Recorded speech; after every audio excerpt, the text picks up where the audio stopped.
ঢাকার চারপাশের নদী দূষণ রোধে কর্মপরিকল্পনা তৈরির নির্দেশ প্রধানমন্ত্রীর। সব শিল্প কারখানায় ইটিপি স্থাপনের বাধ্যবাধকতা।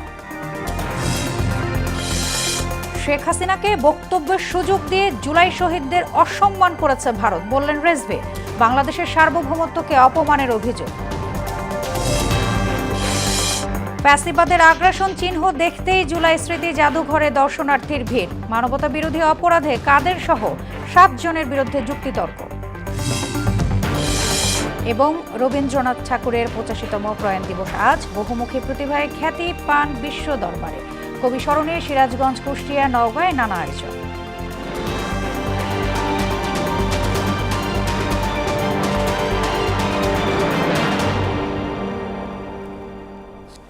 আসসালামু আলাইকুম, স্বাগতম হোনা সংবাদে। এতক্ষণ শুনছিলেন শিরোনাম, আর পুরো সংবাদ জুড়ে আছে আমি সোনিয়া ইসলাম। এবারে জানাবো বিস্তারিত। রাজধানীর চারপাশ ঘিরে থাকা নদীর দূষণ রোধে সংশ্লিষ্টদের কর্মপরিকল্পনা তৈরির নির্দেশ দিয়েছেন প্রধানমন্ত্রী তারেক রহমান। তিনি বলেন, পর্যায়ক্রমে দেশের সব নদীর পানি দূষণমুক্ত করার উদ্যোগ নেওয়া হবে। সকালে বুড়িগঙ্গা নদীর পানি ও পরিবেশ রক্ষা সংক্রান্ত সভা শেষে সরকার প্রধানের দেয়া এসব নির্দেশনার কথা তুলে ধরেন ঢাকা দক্ষিণ সিটি কর্পোরেশনের প্রশাসক আব্দুস সালাম। তিনি জানান, দূষণ যাতে বৃদ্ধি না পায় সেজন্য প্রতিটি ফ্যাক্টরিতে ইটিপি প্ল্যান্ট স্থাপন করতে বলেছেন প্রধানমন্ত্রী। পলাতক শেখ হাসিনাকে বক্তব্য দেওয়ার সুযোগ দিয়ে ভারত জুলাই শহীদদের অসম্মান করেছে বলে মন্তব্য করলেন প্রধানমন্ত্রীর রাজনৈতিক উপদেষ্টা রুহুল কবির রিজভী। তার অভিযোগ, ভারতের নীতি নির্ধারকদের পরিকল্পনাতে সংবাদ সম্মেলন আয়োজন করা হয়েছে। সকালে ড্যাবের প্রতিষ্ঠা বার্ষিকী উপলক্ষে শহীদ প্রেসিডেন্ট জিয়াউর রহমান ও সাবেক প্রধানমন্ত্রী বেগম খালেদা জিয়ার সমাধিতে শ্রদ্ধা নিবেদন শেষে এসব কথা বলেন রুহুল কবির রিজভী। শেখ হাসিনাকে ফেরত না দিয়ে দিল্লি তাকে রাজনীতির সুযোগ করে দিচ্ছে উল্লেখ করে এই ঘটনাকে সার্বভৌমত্বের প্রতি অপমানজনক আচরণ বলে মন্তব্য করেন প্রধানমন্ত্রীর উপদেষ্টা। একজন পলাতক আসামিকে প্রত্যাবাসনের জন্য, তাকে ফিরিয়ে দেওয়ার জন্য যে আইন, সে আইন এবং 2 দেশ সেটা সই করেছে, অথচ তারপরেও তাকে ফিরিয়ে না দিয়ে তাকে রাজনীতি করার সুযোগ করে দেওয়া হচ্ছে। এইটা আমি মনে করি আমাদের জাতীয় সার্বভৌমত্বের প্রতি একটা অপমান, অর্থাৎ ওই শহীদদের প্রতি যে রক্ত ঝরিয়েছে শেখ হাসিনা, তার প্রতি অপমান করার জন্যই এই সুযোগটা করে দেওয়া হয়েছে। জুলাই গণ অভ্যুত্থানের স্মৃতি সংরক্ষণে নির্মিত জুলাই গণ অভ্যুত্থান স্মৃতি জাদুঘর আজ থেকে সাধারণ দর্শনার্থীদের জন্য উন্মুক্ত করা হয়েছে। প্রথম দিনে দর্শনার্থীর উপচে পড়া ভিড় দেখা গেছে। জাদুঘর পরিদর্শনে আগ্রহীদের অনলাইন বা অফলাইনে আবেদন করে টিকিট সংগ্রহ করতে হচ্ছে। প্রাপ্তবয়স্কদের জন্য টিকিটের মূল্য নির্ধারণ করা হয়েছে 50 টাকা এবং শিশুদের জন্য 25 টাকা। জুলাই জাদুঘরে স্থান পেয়েছে বিগত 1.5 দশকের বিভিন্ন আলোচিত ঘটনা, জুলাই গণ অভ্যুত্থানের স্মৃতি, শহীদদের আত্মত্যাগ, গুম নির্যাতনের দলিল, আলোকচিত্র এবং প্রতীকী কবর। জুলাই গণ অভ্যুত্থান স্মৃতি জাদুঘরে আছেন আমাদের সহকর্মী মফিউর রহমান। আমরা সরাসরি যুক্ত হচ্ছি তার কাছে। মফিউর, জাদুঘর উন্মুক্ত হওয়ার প্রথম দিনের দর্শনার্থীর ভিড় কেমন দেখছেন এবং সেখানকার সার্বিক চিত্র কি তথ্য আপনার কাছে আছে জানাবেন?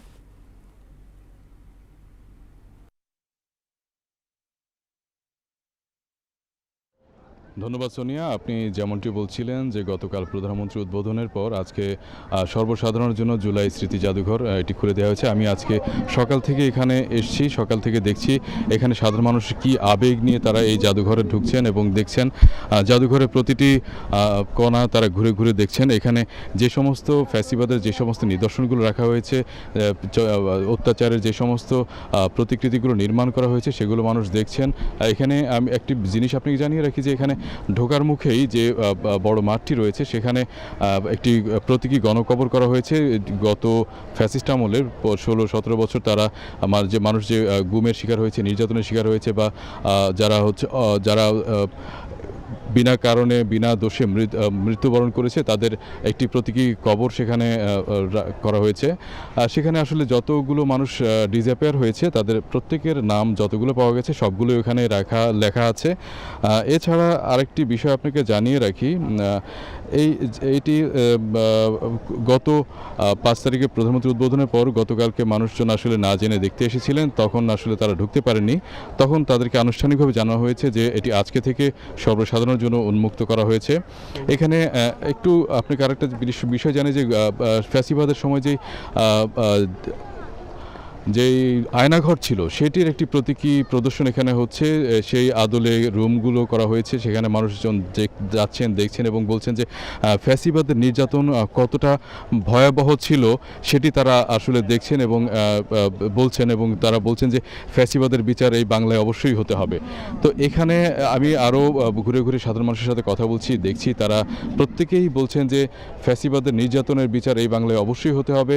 এবং এখানে যারা এসছেন ঘুরতে তারাও বলছেন যে এই ফ্যাসিবাদের সময়কার এই গণভবন যেটি ছিল সেটি ফ্যাসিবাদ থাকার কারণে এটিকে জাদুঘর রূপান্তর করা আসলে একদমই সরকারের সঠিক সিদ্ধান্ত ছিল। এখানে গণভবন থেকে এই ছিল আমার কাছে সর্বশেষ তথ্য।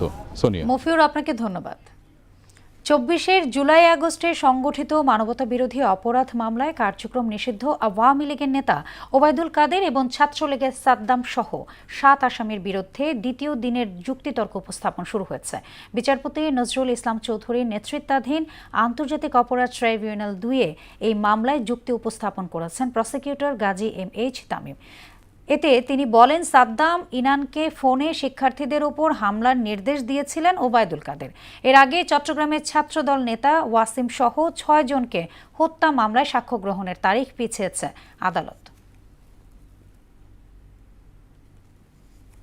দর্শক, এই বিষয়ে আরো জানাতে আন্তর্জাতিক অপরাধ ট্রাইব্যুনাল থেকে যুক্ত হচ্ছেন সহকর্মী নাজমুল ইসলাম। আমরা চলে যাচ্ছি তার কাছে। নাজমুল, ট্রাইব্যুনালের আজকের মামলাগুলো সবশেষ কি পরিস্থিতির তথ্য আপনার কাছে আছে, আমাদের জানাবেন।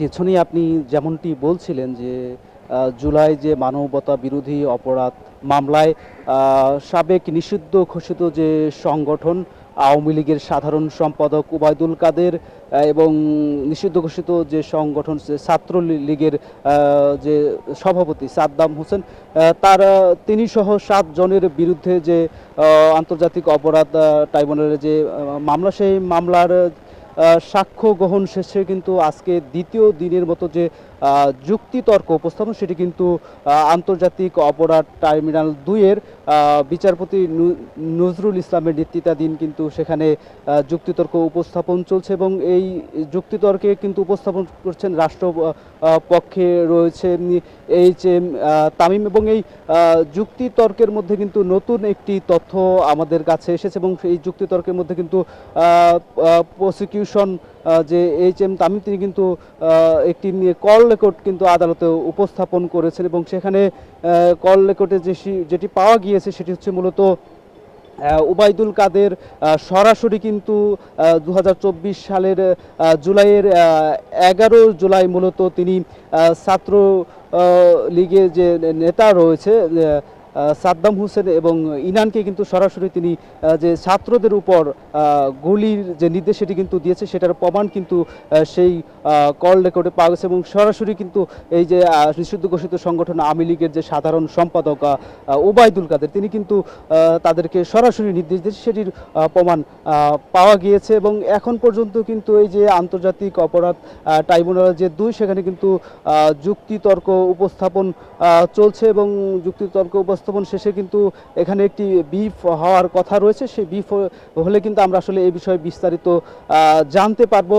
এই মামলায় কিন্তু এই যে ওবায়দুল কাদের সহ কিন্তু আরও 7 জনকে আসামি করা হয়েছে। এর আগে কিন্তু গত 4 আগস্ট কিন্তু এখানে যে প্রথম দিনের যে যুক্তিতর্ক সেটি কিন্তু উপস্থাপন করা হয় এবং আজকে কিন্তু মূলত যে দ্বিতীয় দিনের যে যুক্তিতর্ক সেটি কিন্তু উপস্থাপন করা হচ্ছে। তো সোনিয়া, এই ছিল আমার কাছে আন্তর্জাতিক অপরাধ ট্রাইব্যুনাল থেকে আওয়ামী লীগ নেতা সাধারণ সম্পাদক যে ওবায়দুল কাদের, সেই ওবায়দুল কাদের সহ যে 7 জনের বিরুদ্ধে যে মানবতা বিরোধী অপরাধ যে মামলা, সেই মামলার যুক্তিতর্কের সর্বশেষ খবর। নাজমুল, আপনাকে ধন্যবাদ। আওয়ামী লীগ সরকার দেশের অর্থনীতিকে পঙ্গু করে দিয়ে গেছে বলে জানিয়েছেন গভর্নর মোস্তাকুর রহমান। সকালে ঢাকা বিশ্ববিদ্যালয়ের ডাচ বাংলা ব্যাংক আয়োজিত বাংলা কিউআর নিয়ে আয়োজিত আলোচনা সভায় তিনি বলেন, ব্যাংক থেকে টাকা চুরি হওয়ার কারণে 2 কোটি আমানতকারী ভোগান্তিতে পড়েছেন। গভর্নর জানান, ব্যাংকিং খাতে মোট খেলাপির পরিমাণ 36%, যা এই খাতের জন্য অশনি সংকেত।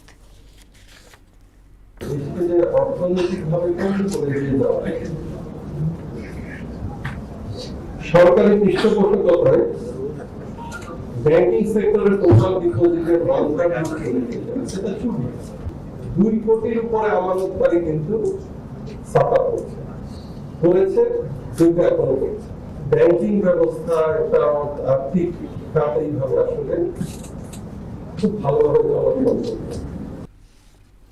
গ্যাস সংকটে চরম বিপাকে গাজীপুরের বস্ত্রশিল্প মালিক ও স্থানীয় বাসিন্দারা।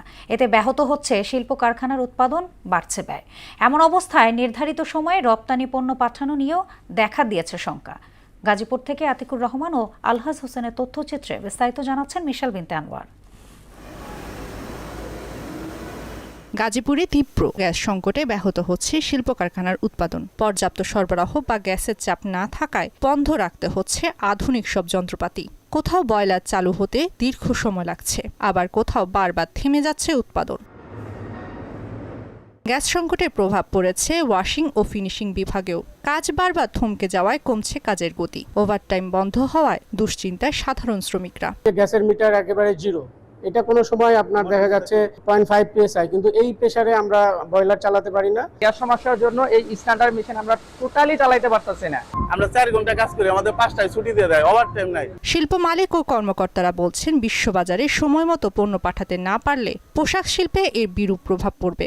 উৎপাদন ব্যাহত হচ্ছে, এটার জন্য কিন্তু আমরা আমাদের কাস্টমারের কাছ থেকে, আমাদের বাইরের কাছ থেকে আমি সময় বাড়িয়ে নিতে পারছি না। গ্যাস সাপ্লাইটা রেগুলার হয় খুব ইমিডিয়েটলি, তাহলে হয়তো আমরা অন্তত সার্ভাইভ করতে পারবো।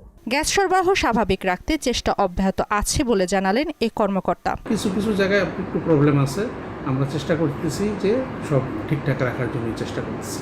এদিকে গ্যাস সংকটে চরম ভোগান্তিতে পড়েছেন কালিয়াকৈরের বিভিন্ন শিল্প কারখানা মালিক ও স্থানীয় বাসিন্দারা। গ্যাসের সংকটের কারণে কাজ নাই, মেশিন সব বন্ধ।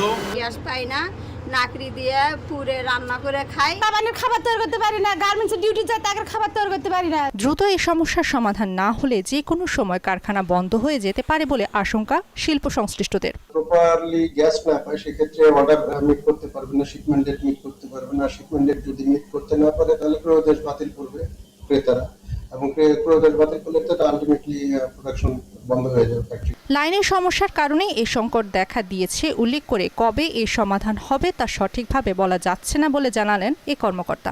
এলএনজি ভরতে পারছে না, যার ফলে আমাদের গ্যাস সিস্টেমে, ন্যাশনাল গ্রিডে গ্যাস আসতেছে না এবং বিকাশ সিস্টেমে গ্যাস ঢুকতেছে না। কারখানার উৎপাদন ও বাসাবাড়ির গ্যাস সচল রাখতে সরকার দ্রুত উদ্যোগী হবে বলে প্রত্যাশা এলাকাবাসী ও শিল্প মালিকদের। মিশাল বিনতে আনোয়ার, মোহনা সংবাদ। হাওরের কৃষকের দুঃখ কষ্ট লাঘবে সম্ভাবনার দ্বার উন্মোচন করেছে বাংলাদেশ ধান গবেষণা ইনস্টিটিউট। বন্যার ঝুঁকি মোকাবেলায় স্বল্প মেয়াদী ও ঠান্ডা সহিষ্ণু ব্রি ধান 118 উদ্ভাবন করে এই সম্ভাবনা জাগিয়েছেন বিজ্ঞানীরা। বাংলাদেশ ধান গবেষণা ইনস্টিটিউট বরিশাল আঞ্চলিক খামারে চলছে এই জাতের ধানের চারা রোপণ কার্যক্রম। তারিকুল ইসলাম তুহিনের প্রতিবেদন, জানাচ্ছেন মাহমুদ আক্তার। জলবায়ু পরিবর্তনের প্রভাবে প্রতি বছর আগাম বন্যায় ভেসে যায় কৃষকের কষ্টের ফসল। এক নিমেষেই নিঃশেষ হয়ে যান তারা। তাদের দুঃখ ঘোচাতে স্বল্পমেয়াদী বন্যা ও ঠান্ডা সহিষ্ণু ব্রি ধান 118 উদ্ভাবন করে বাংলাদেশ ধান গবেষণা ইনস্টিটিউট। সেই ধানের চারা রোপণে ব্যস্ত বরিশালের ধান গবেষণা ইনস্টিটিউটের কৃষকরা। এপ্রিলের আগেই এই ধান তোলা সম্ভব হবে। বৈজ্ঞানিক কর্মকর্তারা বলেন, বরিশাল অঞ্চলে 3 হেক্টর জমিতে নতুন জাতের ধান রোপণ হচ্ছে, যার মাধ্যমে 10 টন বীজ উৎপাদন হবে। হাওর অঞ্চলে বন্যায় কৃষকের ক্ষতি হয়েছে। এই ক্ষতির হাত থেকে সামনে বড় মৌসুমে রক্ষা করবার জন্য এই জাতটির অত্যন্ত কার্যকরী। এটার প্রজনন পর্যায়ে যে ঠান্ডা সহনশীলের যে সক্ষমতা আছে সেটা বিদ্যমান। কৃষক যাতে এই বীজটা পায় সেটা নিশ্চিত করার জন্য আমরা আগাম এই আমনে বীজ উৎপাদন করতেছি, যাতে যে অক্টোবরের ফার্স্ট উইকের মধ্যে আমরা কৃষকের কাছে বীজ পৌঁছায় দিতে পারি। আগামী বড় মৌসুমে কৃষকের হাতে তুলে দেওয়া হবে বলে জানান বৈজ্ঞানিক কর্মকর্তা। ধান গবেষণা ইনস্টিটিউট সিদ্ধান্ত নিয়েছে আমরা বরিশাল অঞ্চলে আমাদের বিশাল 30 হেক্টরের ফার্ম আছে। এখানে আমরা আমন মৌসুমে বীজ ধান 118 বীজ উৎপাদন করব, করে এই বীজটা নিয়ে হাওড় অঞ্চলে আমরা আগামী বড় মৌসুমে অক্টোবর মাসের প্রথম সপ্তাহে ইনশাল্লাহ আমরা এই বীজটা হাওড় অঞ্চলে এটা হাওড়বাসীদের জন্য আমরা সরবরাহ করব। 30 টন বীজ উৎপাদনের লক্ষ্যমাত্রা নিয়ে কাজ শুরু হয়েছে, যার মাধ্যমে 800 হেক্টর জমিতে আগাম বোরো ধান আবাদ করা সম্ভব হবে। মাহমুদা আক্তার, মোহনা সংবাদ। দেশের 6 জেলায় দুপুরের মধ্যে 45 থেকে 60 কিলোমিটার বেগে ঝোড়ো হাওয়ায় পূর্বাভাস দিয়েছে আবহাওয়া অফিস। একই সঙ্গে বৃষ্টি বা বজ্রবৃষ্টির আশঙ্কা রয়েছে। দেশের অভ্যন্তরীণ নদী বন্দরগুলোর জন্য দুপুর 1টা পর্যন্ত এক সতর্কবার্তায় এ তথ্য জানায় আবহাওয়া অধিদপ্তর। এতে বলা হয়, খুলনা, বরিশাল, পটুয়াখালী, নোয়াখালী, চট্টগ্রাম ও কক্সবাজার অঞ্চলে বৃষ্টি অথবা বজ্রবৃষ্টি হতে পারে। এদিকে উজানের ভারী বর্ষণ ও পাহাড়ি ঢলের কারণে দেশের উত্তর ও উত্তর পূর্বাঞ্চলে আবারও স্বল্পমেয়াদী বন্যা শঙ্কা তৈরি হয়েছে। বন্যা পূর্বাভাস ও সতর্কীকরণ কেন্দ্র জানায়, কালকের মধ্যে সিলেট, ময়মনসিংহ এবং রংপুর বিভাগের বিভিন্ন নিম্নাঞ্চল প্লাবিত হওয়ার সম্ভাবনা রয়েছে। গত 24 ঘন্টায় সিলেট বিভাগে হাম ও হামের উপসর্গে 2 শিশুর মৃত্যু হয়েছে। একই সময়ে নতুন করে 21 জনের হামে আক্রান্ত হওয়ার তথ্য পাওয়া গেছে। এ নিয়ে চলতি বছরের 1 জানুয়ারি থেকে এখন পর্যন্ত হামে মোট মৃত্যু দাঁড়িয়েছে 120 জনে। বর্তমানে বিভাগের বিভিন্ন হাসপাতালে 304 জন হামে আক্রান্ত রোগী চিকিৎসাধীন রয়েছেন। বিভাগীয় পরিচালক কার্যালয়ের প্রকাশিত হালনাগাদ প্রতিবেদনে এই তথ্য জানানো হয়। জনবল ও চিকিৎসক সংকট, প্রয়োজনীয় যন্ত্রপাতির অভাব এবং অপরিচ্ছন্ন পরিবেশ, তার উপর দালালের দৌরাত্ম্য, সব মিলিয়ে ভোগান্তির যেন শেষ নেই নরসিংদীর জেলা সদর হাসপাতালে। চিকিৎসার মান উন্নয়নের পাশাপাশি দালালমুক্ত পরিবেশের দাবি রোগী ও স্বজনদের। সংকট কাটিয়ে সেবার মান বাড়াতে কাজ চলছে বলে জানালেন হাসপাতাল কর্তৃপক্ষ। মাহবুবুর রহমানের তথ্যচিত্রে জানাচ্ছেন ডলি বিনতে মনোয়ারা। নরসিংদী জেলার চিকিৎসা সেবার প্রধান ভরসা 100 শয্যা বিশিষ্ট সদর হাসপাতাল। প্রতিদিন বিভিন্ন এলাকা থেকে শত শত রোগী আসে হাসপাতালটিতে। এখানে শুরু থেকেই রোগীরা সম্মুখীন হন নানা দুর্ভোগের। এর সাথে যোগ হয়েছে দালালের দৌরাত্ম্য। চিকিৎসার দায়িত্ব কখন যে চলে যায় দালালের হাতে, তা রোগী স্বজন কেউ জানে না। রোগীদের অভিযোগ, হাসপাতাল ঘিরে সক্রিয় দালাল চক্র বিভিন্ন ক্লিনিক ও ডায়াগনস্টিক সেন্টারে রোগী নিয়ে যাওয়ার চেষ্টা করে। এতে করে রোগীদের গুনতে হচ্ছে বাড়তি অর্থ। এছাড়া দীর্ঘ অপেক্ষা, প্রয়োজনীয় ঔষধ ও চিকিৎসা যন্ত্রপাতির সংকট এবং অপরিচ্ছন্ন পরিবেশও বাড়িয়ে তুলছে দুর্ভোগ। এছাড়া চুরি, পকেটমারের মতো ঘটনাও ঘটে হরহামেশা। আইসা তো আমরা নিজেই রোগী হয়ে যেতেছি। আমি নিয়ে আসছি ইমার্জেন্সি রোগীদের, তাহলে তো আমি তো পারলে তো প্রাইভেট হসপিটালে নিয়ে যেতে পারতাম। এইখানে আসলে আমরা শুধু খালি দালালের উপর দালাল হয়, ওইখানে সুস্থ মতো চিকিৎসা হইতেছে না। এক্সরে মেশিনটা কেন থাকবে না, আর কেন আমি এই সেবাটা পাবো না? ডাক্তার লিখে দেবো, বাইরের থেকে করে আসেন, বাইরের তো ওষুধ নিয়ে আসেন। একটা রোগী যদি একটা স্লিপ নিতে যদি 10 মিনিট বের হয় একটা রোগী, তাহলে পিছনের যারা সিরিয়ালে দাঁড়ায় তারা যদি 50 জন লাগে কত ঘন্টা লাগবে? চেম্বারের ভিতরে এরকম একটা বাচ্চা গলা থেকে আমরা সিনকেটা নিয়ে বাচ্চা বলতে সিনিয়ে জায়গা। দালাল চক্রের বিরুদ্ধে নিয়মিত অভিযান পরিচালনার কথা জানায় কর্তৃপক্ষ। হাসপাতালে আমাদের এখন 15 জন চিকিৎসক আছেন, কনসালটেন্ট সহ 15 জন চিকিৎসক দিয়ে কি আমাদের সেবা সম্ভব? আমাদের এখানে একটা দালাল একটা প্রকল্প চলছিল এবং ওদেরকে কয়েকদিন হাজতেও রাখা হয়েছে। এখনো আমাদের ফেস করতে হচ্ছে সমস্যা। হাসপাতালের সেবার মান উন্নয়নের কাজ চলছে বলে জানিয়েছেন নরসিংদীর সিভিল সার্জন। একার পক্ষে সম্ভব না, এটা সবাইকে নিয়ে বুঝতে হবে। এটা সবার মতামত লাগবে, সবার সহযোগিতা লাগবে। সরকারের সমস্ত উইংস যেগুলো আছে এখানে কাজ করে, সবার সহযোগিতা, ইনশাআল্লাহ এটা সমাধান হয়ে যাবে। এটা অসমাধানের মতো কোনো সমস্যা না আশা করি। দ্রুত সংকট নিরসন করে দালাল মুক্ত ও রোগী বান্ধব হাসপাতাল গড়ে তোলার দাবি সেবা প্রার্থীদের। ডলি বিনতে মনোয়ারা, মোহনা সংবাদ। বিশ্বকাপ সহ ফিফার বড় টুর্নামেন্টগুলোর অংশীদারত্ব বেসরকারি বিনিয়োগকারীদের কাছে বিক্রির বিতর্কিত পরিকল্পনায় ভুল স্বীকার করে ক্ষমা চেয়েছেন জিয়ান্নি ইনফান্তিনো। তবে মরক্কোয় অনুষ্ঠিত সভায় ফিফার শীর্ষ নির্বাহীদের সমর্থন পাওয়ায় সংস্থাটির সভাপতি হিসেবে বহাল থাকছেন তিনি। পরিকল্পনাটি বাতিলের পরও তীব্র সমালোচনার মুখে পড়েন ইনফান্তিনো। এরপর ফিফার পরিচালনা পর্ষদের সদস্যদের জরুরি সভা ডাকেন তিনি। শেষ করব মোহনা সংবাদ, যাবার আগে শিরোনামগুলো আরও একবার।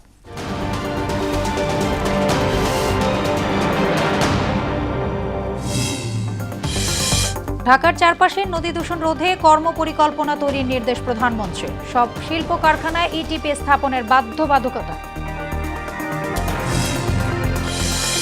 শেখ হাসিনাকে বক্তব্যের সুযোগ দিয়ে জুলাই শহীদদের অসম্মান করেছে ভারত, বললেন রিজভী। বাংলাদেশের সার্বভৌমত্বকে অপমানের অভিযোগ। ফ্যাসিবাদের আগ্রাসন চিহ্ন দেখতে জুলাই স্মৃতি জাদুঘরে দর্শনার্থীর ভিড়। মানবতা বিরোধী অপরাধে কাদের সহ 7 জনের বিরুদ্ধে যুক্তিতর্ক। এবং রবীন্দ্রনাথ ঠাকুরের 85তম প্রয়াণ দিবস আজ। বহুমুখী প্রতিভায় খ্যাতি পান বিশ্ব দরবারে। কবি স্মরণে সিরাজগঞ্জ, কুষ্টিয়া, নওগাঁয় নানা আয়োজন। এই ছিল মোহনা সংবাদে। পরবর্তী সংবাদ বিকেল 5:30। এর আগে বিকেল 3টায় দেখবেন সংবাদ এক নজরে। মোহনার সবশেষ খবর জানতে ভিজিট করুন www.mona.tv। সংবাদ দেখতে পারেন ফেসবুক, ইউটিউবেও। এতক্ষণ সঙ্গে থাকার জন্য ধন্যবাদ সবাইকে।